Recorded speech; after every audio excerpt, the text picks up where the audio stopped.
Welcome to গল্পের সুতো। Episode 15 শুরুতে আমরা দেখি নাজির আর নিকি জেনকে একটি জায়গায় নিয়ে যেয়ে রাখে।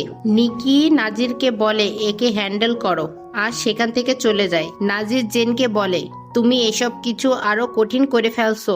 নিকি যেমনটা বলেছে ভালোবাসা হেল ইউনিভার্সিটিতে গ্রো করতে পারে, কিন্তু দুঃখের বিষয় হলো তুমি ভুল মানুষের প্রেমে পড়েছ, ভুল পরিস্থিতিতে আর ভুল জায়গায়। তারপর নাজির জেনের মুখ খুলে দেয়। তারপর জেন বলে তুমি কি শিওর এটা ভুল? আমি নিজের মধ্যে তোমাকে দেখছি আর আমি জানি তুমি এই অনুভূতি দিয়েও পরিচিত। নাজির বলে আমি জানি না, কিন্তু আমি তোমাকে ছাড়তে পারবো না। জেন একটু রাগ করে বলে তুমি আমার কাছে কি চাও? প্লিজ আমাকে যেতে দাও। নাজির বলে এখন না। জেন বলে সে আমার জন্য অপেক্ষা করছে। নাজির বলে তোমাদের দুজনের জন্যই ভালো হবে যদি তুমি পার্টিতে না যাও। জেন রাগ করে বলে তোমরা সবাই কেন আমাদের রিলেশনের বিরুদ্ধে? নাজির তাকে বলে আই এম সরি জেন, আমি কখনোই বাধা হতে চাইনি। জেন রাগ করে বলে শুরু থেকে তুমি আমার বিপক্ষে ছিলে। নাজির একটু রাগ করে বলে তুমি কি জানতে চাও কেন তুমি পার্টিতে যেতে পারবে না? কারণ সুপ্রিমো প্ল্যান করছে সবকিছু রিভিল করে দেওয়ার জন্য। মানে সে যে তোমাকে কতটা ভালোবাসে সেটা সে চিৎকার করে পুরো পৃথিবীকে জানাতে চায়। জেন বলে এমনটা করবে না। নাজির বলে তোমার কি মনে হয় তুমি কি তাকে চিনো? সে তোমার জন্য এরকমটা করবে। আর জানো তারপর তার সঙ্গে কি হবে?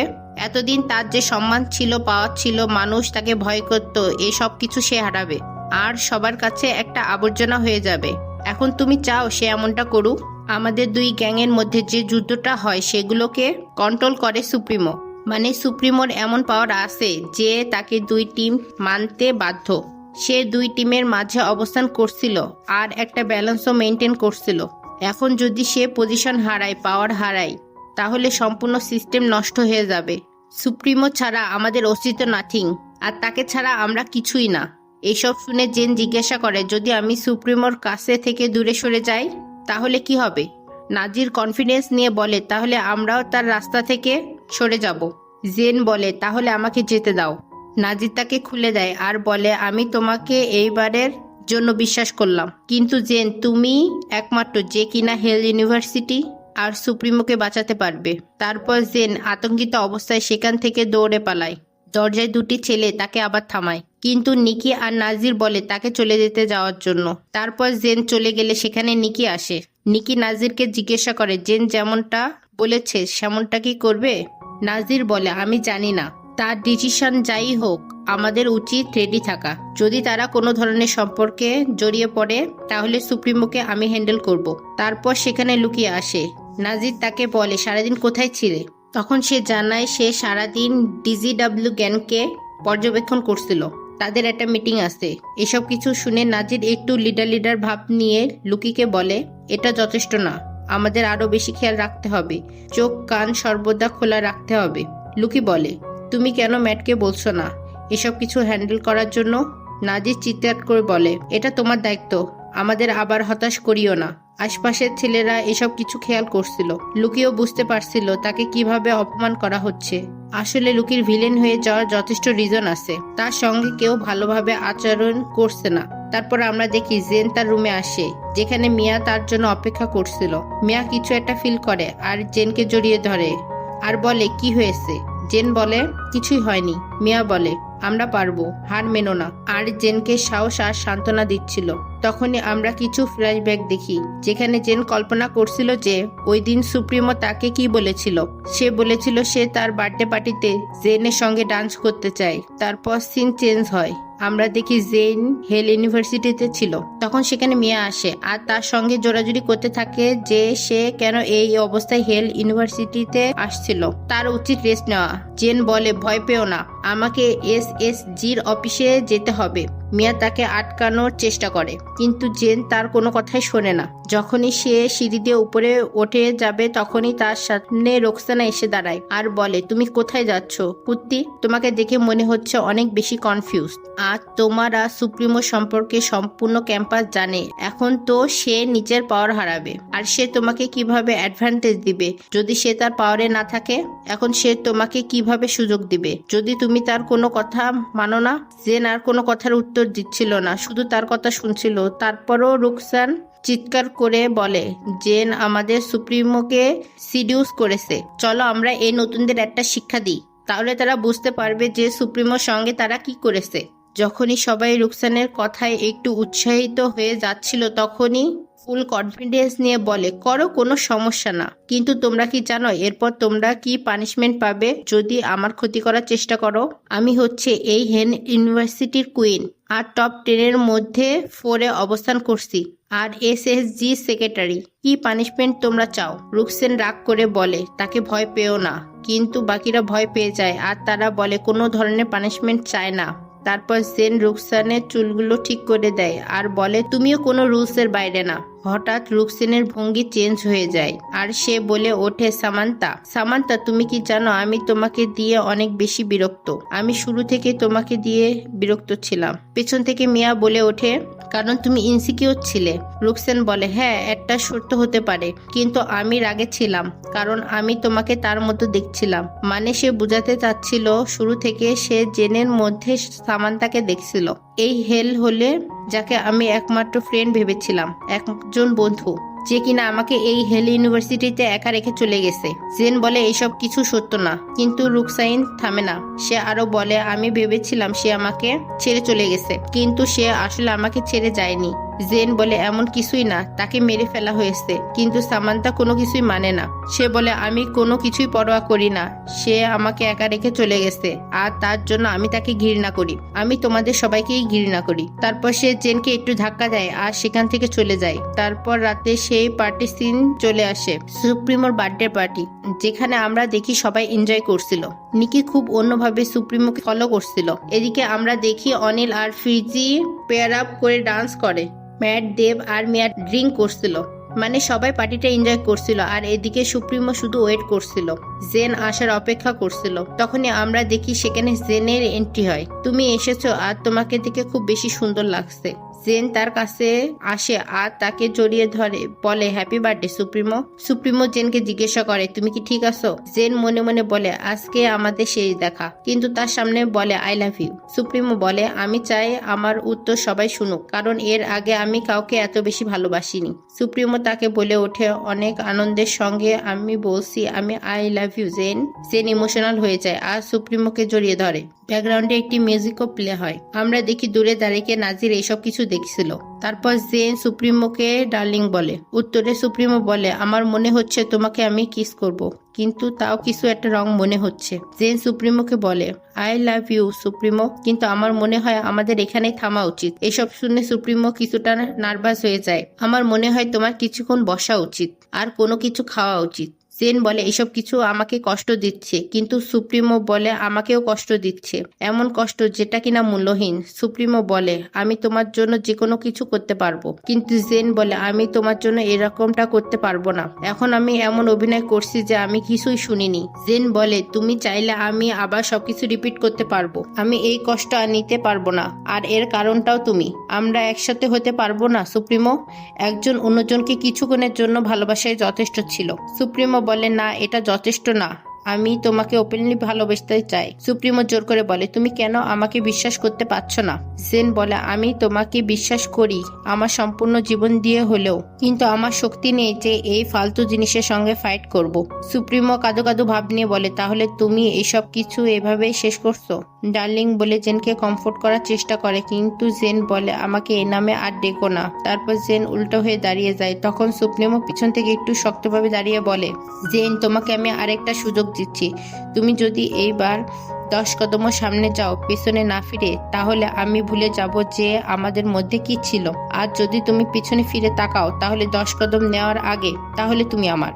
জেন তার কদম আস্তে আস্তে এগোতে থাকে। তখনই ফ্ল্যাশব্যাকে আমরা অতীতে হয়ে যাওয়ার সব ঘটনাগুলো দেখি। প্রথম কদমে তার মনে পড়ছে সুপ্রিমোর সাথে প্রথম দেখা হওয়ার দিনগুলো। দ্বিতীয় কদম ফেলার পর তার মনে হচ্ছে সুপ্রিমোর সাথে প্রথম খাওয়া, যেটা সুপ্রিমো খাওয়ার পর অ্যালার্জি হয়েছিল। তৃতীয় কদম ফেলার পর দেখা যাচ্ছে সুপ্রিমো যখন তাকে সাহায্য করেছিল। চতুর্থ কদম ফেলার পর জেনের মনে পড়ছে যে সুপ্রিমো কিভাবে তার ওটিতে সাহায্য করেছিল, তার পাশে দাঁড়িয়েছিল, তাকে ভরসা দিয়েছিল। এভাবে আস্তে আস্তে প্রত্যেকটা কদমে তার ফ্ল্যাশব্যাকে তাদের সাথে সুন্দর মুহূর্তগুলো কাটানোর কথা মনে পড়ে। এইভাবে জেন 10 কদম কমপ্লিট করে ফেলে কিন্তু পিছনে তাকায় না। জেন যখন তার 10 কদম কমপ্লিট করে ফেলে তখন সুপ্রিমো পিছন থেকে তাকে বলে যে আমি তোমার জন্য মৃত্যুর সঙ্গে লড়াই করতে পারি। জেন মনে মনে বলছিল আই লাভ ইউ অ্যান্ড আমি তোমার জন্য সবকিছু করতে পারবো। আর সুপ্রিমোকে থ্যাংক ইউ বলে তার জন্য এত কিছু করার জন্য। তারপর জেন একটু সাইডে সরে যায় আর কান্নাকাটি করা শুরু করে। তখন সুপ্রিমো বলে আমি তোমাকে খুশি দেখতে চাই, নো ম্যাটার হোয়াট। তোমার সিদ্ধান্ত যাই হোক না কেন আমি আশা করি এটা তোমাকে অনেকটা খুশি করবে। তোমার সিদ্ধান্ত যাই হোক না কেন এই বিষয়ে কখনো ভয় পেও না। আমার মনে হচ্ছে এটা সত্যিকারের একটা গুড বাই আমাদের জন্য। I love you Jane. পরের দিন সকালে সুপ্রিমো আর জেইন ভায়োলেন্টের অফিসে হাজির হয়। সেখানে আমরা দেখি আগে থেকেই মিসেস কেত, অনিল আর ফ্রান্সিসকো উপস্থিত ছিলেন। ফ্রান্সিসকো বলেন আমার মনে হয় হিস্ট্রি আবার নিজের মধ্যে রিপিট হচ্ছে। তখন ম্যাডাম ভায়োলেট ঘোষণা দেন যে আমি এই ক্রিসকে তার সুপ্রিমো পদ থেকে সরিয়ে দিচ্ছি। মিসেস কেট বলে ওঠে এটা অনেক বেশি হয়ে গেল না। অনিলও মিসেস কেতের পক্ষ নেয় আর বলে আমি মিসেস কেতের সঙ্গে একমত হচ্ছি। সুপ্রিম আমাদের জন্য আর এই হেল ইউনিভার্সিটির জন্য অনেক কিছু করেছে। এসব কিছু বিবেচনা করে কি আপনি আপনার পানিশমেন্ট চেঞ্জ করতে পারেন? ম্যাডাম ভায়োলেট একটু রাগ করে বলে তোমরা রোজ জানো এসএসডির প্রেসিডেন্ট কারোর সাথে ইনভলভ হতে পারবে না। ইমোশনের কোনো জায়গা এই জায়গায় নেই। মিসেস কেত বলে ওঠে যে আমাদের কাছে কোনো প্রমাণ নেই যে সুপ্রিমো আর সেক্রেটারির মধ্যে কোনো রিলেশনশিপ চলছে। এটা শুধু এক ধরনের গুজব। বিকট হাসির সঙ্গে বলে ওঠেন গুজব? আমরা তো কেউ অন্ধ না। অনিল পক্ষ নিয়ে বলে আমি এবং মিসেস কেট সবসময় তাদের সঙ্গে ছিলাম। কই আমরা তো এমন কোনো কিছুই পাইনি। সুপ্রিমো জেনের সাথে যেরকম আচরণ করে সেখানে তো স্পেশাল কোনো কিছুই পাইনি। ফ্রান্সিসকো বলে তাহলে চলো ডিরেক্ট সেক্রেটারির মুখ থেকে শুনি সব কথা। কিন্তু ম্যাডাম ভায়োলেট বলে এর কোনো দরকার নেই কারণ আমি দেখেছি এদের মধ্যে নিশ্চয়ই কোনো কিছু আসছে। সুপ্রিমো বলে আপনি আগে থেকে আপনার মাইন্ড তৈরি করে রেখেছেন, তাহলে এক্সপ্লেন করার তো কোনো পয়েন্টই হয় না। তখনই জেন বলে ওঠে যে আমরা কোনো রিলেশনশিপে না। এটা শুনে বাকিরা ঠান্ডা হয়ে যায়। তারপর জেন সুপ্রিমোর দিকে একটু রাগ করে তাকায় আর বলে আমরা কখনোই এরকম কোনো কিছুতে ইনভলভ ছিলাম না, আমাদের মধ্যে কিছুই নেই। এসব শুনে সুপ্রিমোর ফেসের অবস্থা অনেক বেশি খারাপ ছিল। ম্যাডাম ভায়োলেট বলে আমরা ইডিয়ট না জেন, আমরা খেয়াল করেছি তুমি তার সঙ্গে সবসময় থাকো। জেন বলে কারণ আমি তার secretary of the fucking hell. Francisco একটু সিরিয়াস হয়ে বলে তাহলে একটা প্রশ্নের উত্তর দাও, তুমি কি কোনোদিন এক্সপ্রেসকে ভালোবেসেছো? জেন বলে ওঠে না। মিসেস কেত বলে ওঠে এসব কিছু যথেষ্ট না, এটা বুঝতে পারা যে এসব কিছু গুজব। ম্যাডাম ভায়োলেট বলেন ঠিক আছে, কিন্তু এক্সপ্রেসকে সুপ্রিমো পদ থেকে এক সপ্তাহের জন্য সাসপেন্ড করা হলো। তারপরে সিনে আমরা দেখি জেন একটি ব্রিজের কাছে এসে কান্না করছিল। কান্না করতে করতে সে বসে যায়। তখন সেখানে সুপ্রিমো আসে আর এসে বলে আমি রিজেক্ট হয়েছি এমন একটি মেয়ের কাছ থেকে যারকে আমি সব থেকে বেশি ভালোবাসি। জেন বলে ওঠে আমাকে একা ছেড়ে দাও আর আমি তোমার কোনো ভয়েসও শুনতে চাই না। সুপ্রিমো বলে তোমার জন্য কি এতটা সহজ আমাকে এভাবে ছেড়ে দেওয়া? জেন তার মাথা তুলে সুপ্রিমোর দিকে তাকিয়ে বলে হ্যাঁ। সুপ্রিমো কাঁদো কাঁদো হয়ে বলে কালকে যেগুলো বলেছিলে সেগুলো কি সত্যি না? তুমি কি সত্যি আমাকে ভালোবাসো না? জেন বলে তোমাকে ভালোবেসে কে এসব কিছু সহ্য করতে পারবে? জেন আরো বলে তুমি একজন হৃদয়হীন মানুষ, কিভাবে আশা করো আমি তোমাকে ভালোবাসবো যখন তুমি একটা শয়তান? আমাকে বিরক্ত করা বাদ দাও কারণ তুমি শুধু আমাকে মাথা ব্যথা দিচ্ছ। সুপ্রিমো বলে তাহলে বিষয়টা এরকম, ঠিক আছে আমার একটা শেষ উপকার করো, জাস্ট একটা শেষ উপকার। সুপ্রিমো জেনের সামনে হাঁটু গেড়ে বসে বলে আমি চাই তুমি ফাইট করো, নিজের জন্য না তোমার ফ্রেন্ডদের জন্য আর স্পেশালি তোমার জন্য। আর চিন্তা করো না আমি শ্বাস নিব, আমি প্রমিস করছি যে আমি শ্বাস নিব আর সবসময় তোমার শিল্ড হয়ে থাকবো। আমি সবসময় তোমার সাথে থাকবো, তোমার চাকু হয়ে, মাই কুইন।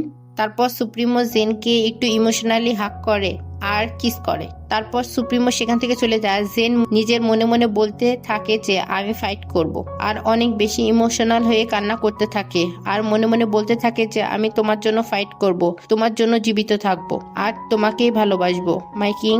তারপর আমাদের ইউনিভার্সিটির বিভিন্ন জায়গা দেখানো হয় যেখানে মানব শূন্য ছিল এবং ব্যাকগ্রাউন্ডে জেন বলছিল যে সেদিনের পর থেকে আর সুপ্রিমোকে দেখা যায়নি, মানে সে গায়েব ছিল। তাকে আমি খুঁজছিলাম কিন্তু আমি নিজেকে আটকাতেও পারছিলাম না। তারপর আমরা দেখি জেন এসএসজির অফিসে কাজ করছিল। মিস ক্যাট জেনকে উদ্দেশ্য করে বলেন যে আমি জানতাম না তুমি এত স্ট্রং, থ্যাংক ইউ, ধন্যবাদ তাকে বাঁচানোর জন্য।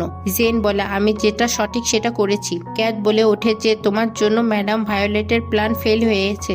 জেন বলে আপনি এসব দিয়ে কি বোঝাতে চাচ্ছেন? তারপর মিসেস ক্যাট বলে তারপর মিসেস ক্যাথ বলে যে ম্যাডাম ভায়োলেট এসকে সরানোর জন্য প্ল্যান করছিলেন, কিন্তু সে ইজিলি তাকে সরাতে পারবে না, কারণ স্টুডেন্টরা তাকে পছন্দ করে। তো যখন তুমি এসেছো তখন ম্যাডাম ভায়োলেট আসলে তোমাকে টার্গেট করেছিল, তোমাকে ইউজ করার চেষ্টা করেছে এসকে সুপ্রিমোর পদ থেকে সরানোর জন্য। তখনই আমরা আরেকটা সত্য জানতে পারি। মিসেস ক্যাথ বলে যে লিয়াম হচ্ছে ম্যাডাম ভায়োলেটের ছেলে, আর ম্যাডাম ভায়োলেট চাচ্ছে তাকে সুপ্রিমো পদে বসানোর জন্য। যেটা শুনে জেন অনেক বেশি শকড হয়ে যান।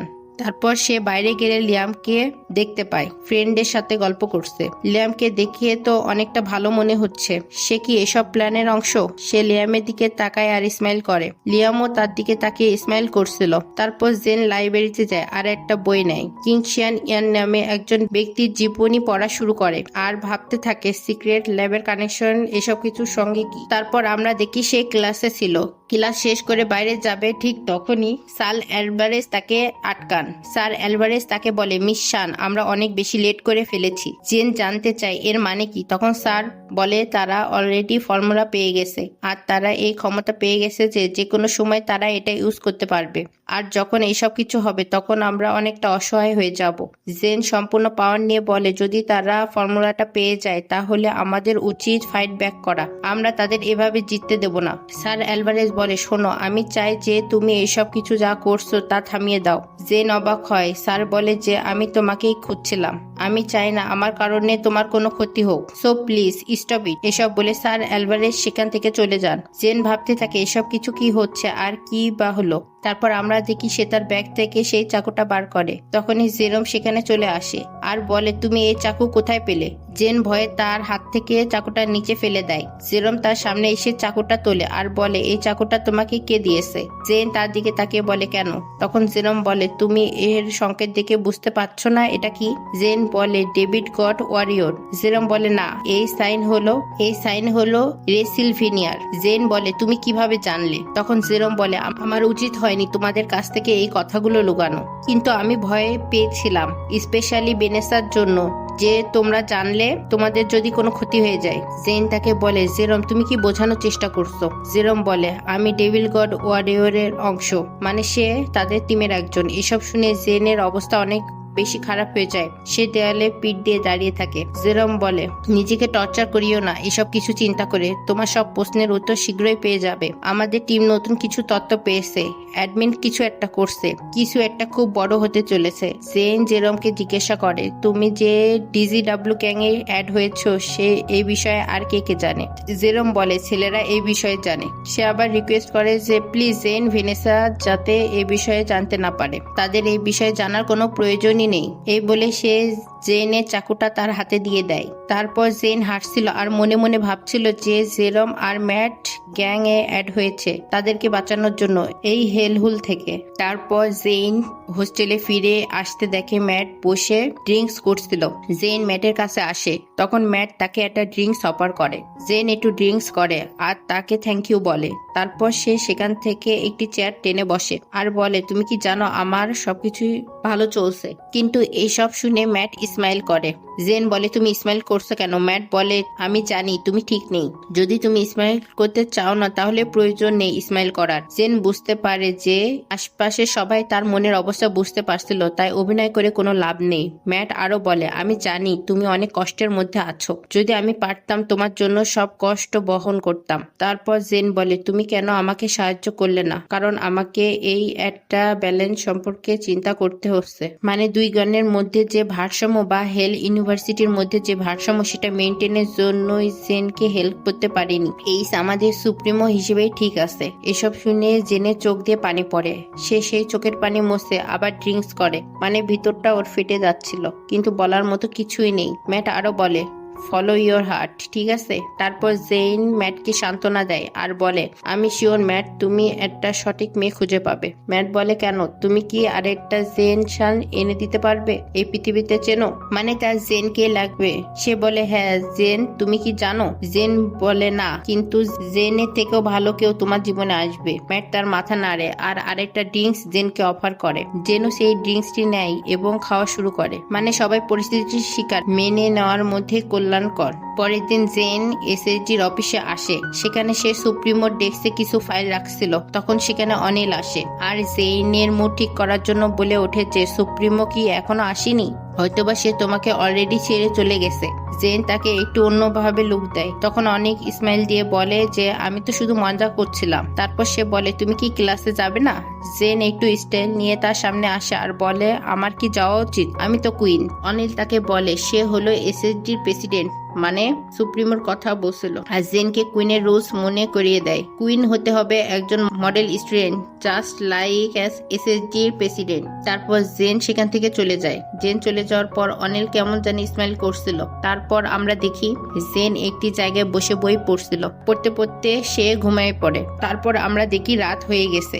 জেন রাতেও সেখানে ঘুমন্ত অবস্থায় ছিল। হঠাৎ সেখানে দৌড়ে সুপ্রিমো আসে। চারপাশে লাল আলো জ্বলছিল আর কিছু মানুষ তাদেরকে ঘিরে ধরে। জেন জিজ্ঞাসা করে কি হয়েছে, কিন্তু সুপ্রিমো বলে আমাদেরকে পালাতে হবে। সবাই জেন আর সুপ্রিমোকে আলাদা করছিল। জেন নিজের সর্বোচ্চ শক্তি দিয়ে তাকে আটকানোর চেষ্টা করছিল। সুপ্রিমো জেনের কাছে আসার অনেক চেষ্টা করছিল, কিন্তু দুই পক্ষই তাদের আলাদা করছিল। আমরা পরে জানতে পারি এসব কিছু জেনের স্বপ্ন ছিল। জেন সেই জায়গায় ঘুমন্ত অবস্থায় ছিল আর বিড়াল হয় তার কাছে আসে।